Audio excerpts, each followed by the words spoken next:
বাংলাদেশ নিয়ে পশ্চিমা দেশগুলো একের পর এক প্রতিবেদন দিচ্ছে যে বাংলাদেশে বড় কিছু ঘটতে যাচ্ছে। সেনাপ্রধানের ঘোষণার পর গতকালকে যুক্তরাজ্যের সতর্কবার্তা, আর এর পরপরই সেই সতর্কবার্তা যে আসলে সত্যি হতে যাচ্ছে সেটারই দৃশ্যপট বা আলামত আমরা একাংশে দেখতে পেলাম।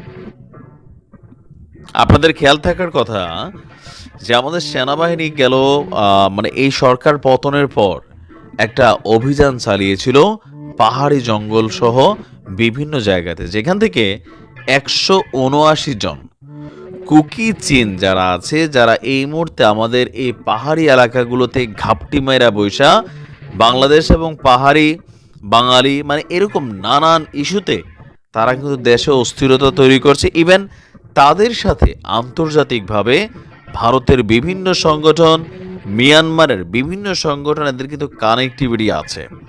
আর এরা সকলে মিলে বাংলাদেশকে অস্থিতিশীল করতে চায়। এরপরেও হয়তো আরও অনেক ঘটনা আছে। তো কেন যে যুক্তরাজ্য সতর্কবার্তা দিছে দেখেন, কালকের এই নিউজটার সাথে সাথে বেশ কয়েকটা নিউজ কিন্তু আপলোড হওয়া শুরু হয়েছে। গোলাগুলির কারণে সাজেক থেকে ফিরতে পারেনি পর্যটকরা, ভ্রমণে নিরুৎসাহিত। বুঝতে পারছেন? এখন গোলাগুলিটা কে কই থেকে এই মুহূর্তে হচ্ছে? যুক্তরাজ্য কিন্তু বলছিল রাঙামাটি, খাগড়াছড়ি, পার্বত্য চট্টগ্রাম, বান্দরবান, মানে এই যে এরিয়াগুলোতে এখানে অস্থিতিশীল ঘটনা ঘটবে। সেখানে পুলিশ স্টেশন, সেখানে রাজনৈতিক সমাবেশ, ধর্মীয় যে প্রতিষ্ঠান আছে, যে কোনো জায়গায় একটা অনাকাঙ্ক্ষিত ঘটনা ঘটতে পারে। রাঙামাটি হচ্ছে তার মধ্যে সেই রেড জোনের একটা।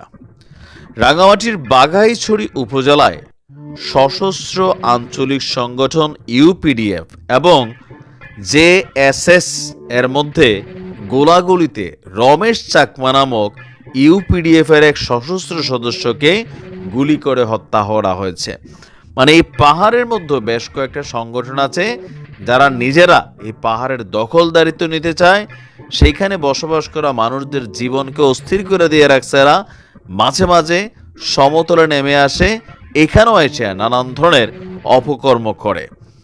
রাঙামাটির বাঘাইছড়ি উপজেলার নির্বাহী কর্মকর্তা বলছেন যে বিষয়টা তিনি নিশ্চিত করে বলছেন যে জেলা প্রশাসনের তরফ থেকে নিরাপত্তাজনিত কারণে সাজেক ভ্রমণে নিরুৎসাহিত করা হয়েছে এবং গোলাগুলির কারণে গতকালকে বিকেলে কোনো পর্যটকবাহী গাড়ি খাগড়াছড়ি ফিরতে পারেনি।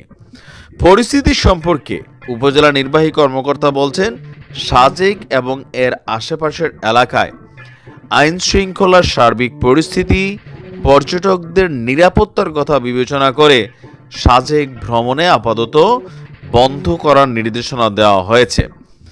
যে সকল পর্যটক সাজেক থেকে ফিরতে পারেননি তাদের ফেরার বিষয়ে আগামীকালকে পরিস্থিতি বিবেচনা করে সেনাবাহিনী অথবা পুলিশের সহযোগিতায় অথবা বিজিবির মাধ্যমে তাদেরকে সেখান থেকে বের করা হবে। এলাকা নিয়ন্ত্রণে কয়েকদিন ধরে সাজেক এবং মাচালং এলাকায় সন্তুল আরমার, জেএসএস এবং প্রসিদ খিসার ইউপিডিএফ এর মধ্যে দফায় দফায় গোলাগুলির ঘটনার খবর পাওয়া গেছে। আর ১.৫ মাস নিষেধাজ্ঞার পর গেল ৫ই নভেম্বর সাজেককে উন্মুক্ত করে দেওয়ার পরে এখানে দেখা গেছে যে আপনার আবারও এই ধরনের আঞ্চলিক যেই বাহিনীগুলো আছে এরা নানানভাবে ক্ষমতার পালা বদলে হোক, যে কোনো কারণে হোক, আবারও উল্টাপাল্টা অবস্থানে আছে। তো আমার মনে হয় যে আমাদের সেনাবাহিনী মাঝখানে এই কুকি চীনের বিরুদ্ধে যে অভিযান চালিয়েছিল পাহাড়ে, আমি জানি না যে কেন আরো বড় আকারে অভিযান চালানো হচ্ছে না।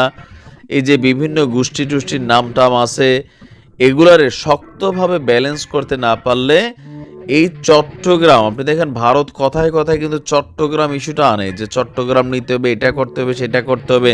আর এই চট্টগ্রাম থেকে বেশিরভাগ অস্থিতিশীল ঘটনা, পাহাড়ি ঘটনায় কিন্তু এখান থেকে শুরু হয়। কারণ দুর্গম বন জঙ্গল, আইনশৃঙ্খলা বাহিনী সেখানে অভিযান চালাতে গেলে নানান ঝামেলায় পড়তে হয়।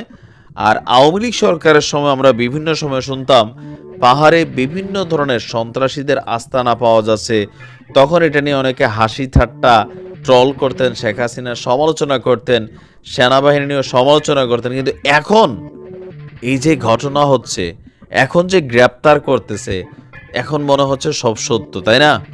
ঘটনা কিন্তু আসলেই সত্য ছিল, অনেক আগ থেকে চলছিল, কিন্তু বিষয়টাকে কেউ আন্ডার এস্টিমেট করছে, আবার কেউ সিরিয়াস নিছে।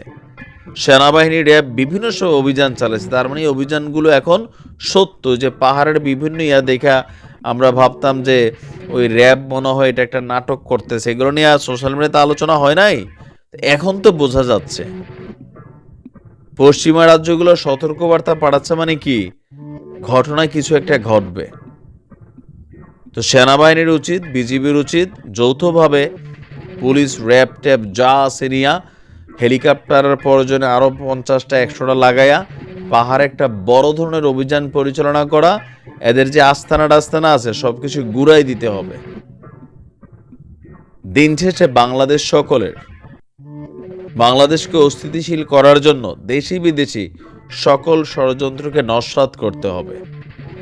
আর আন্তর্জাতিক যে ডাটাগুলো আসতেছে এগুলোকেও ফোকাসে রাখা উচিত। ভালো থাকবে।